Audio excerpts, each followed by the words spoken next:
Bonjour à tous et bienvenue pour ce petit tuto de Suggest de Neil Patel. Donc après 2 épisodes consacrés aux mots-clés et justement de parler de Neil Patel, il était tout à fait normal que je vous fasse une petite démonstration. Donc je vais vous montrer comment commencer si vous n'avez pas de compte. Vous n'êtes pas obligé d'utiliser un compte. Comme j'ai dit, vous êtes juste restreint par un nombre de recherches par jour. Et je vous fais la démo tout de suite. Donc pour vous rendre sur le site de Neil Patel, vous pouvez soit utiliser le lien en description, soit vous pouvez mettre Neil Patel Ubersuggest. Ensuite, une fois que vous cliquez dessus, vous arrivez sur cette page-là, soit les configurer en anglais, soit en français dans le cas présent. Vous pouvez taper un nom de domaine, ou alors vous pouvez directement taper votre mot-clé. Dans le cas présent, on va taper raquette de tennis. Suivant. Ensuite, il vous demande les captchas, c'est assez fréquent ce genre de demande.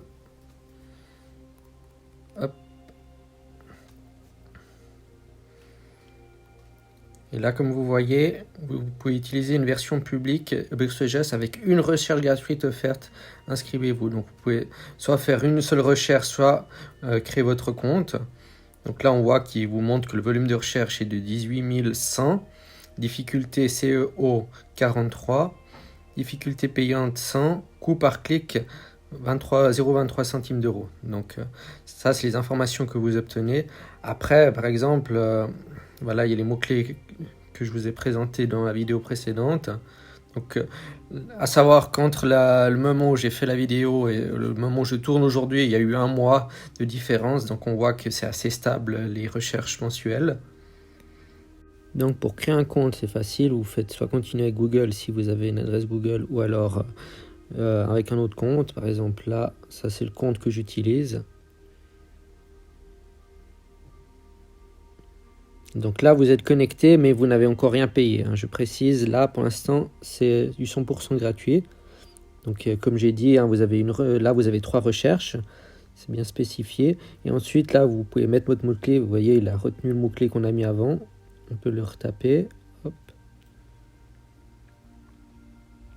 Faites chercher. Hop. Voilà.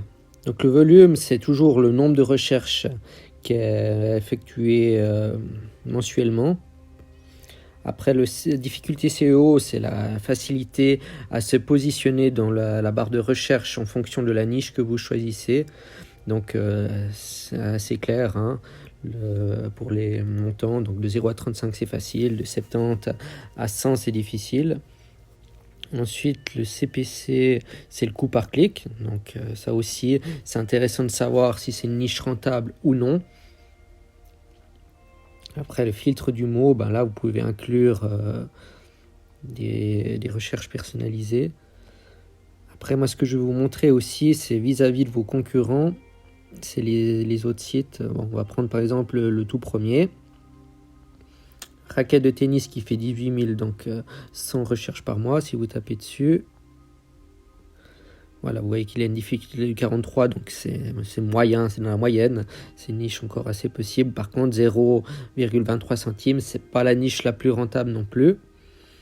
Moi, ce que je vais vous montrer, c'est les sites sur lesquels on le trouve. Voilà, ça, idée de contenu, vous voyez, raquette de tennis Channel. Si on tape ici sur le lien, ça vous redirige sur le site en question qui fait de l'affiliation pour ce site. Et là, ça peut vous donner une idée de comment construire votre site web en fonction de la niche. Donc ça, si vous faisiez sur la raquette de tennis, ça serait typiquement l'un de vos concurrents. On peut regarder le site, les autres sites en dessous.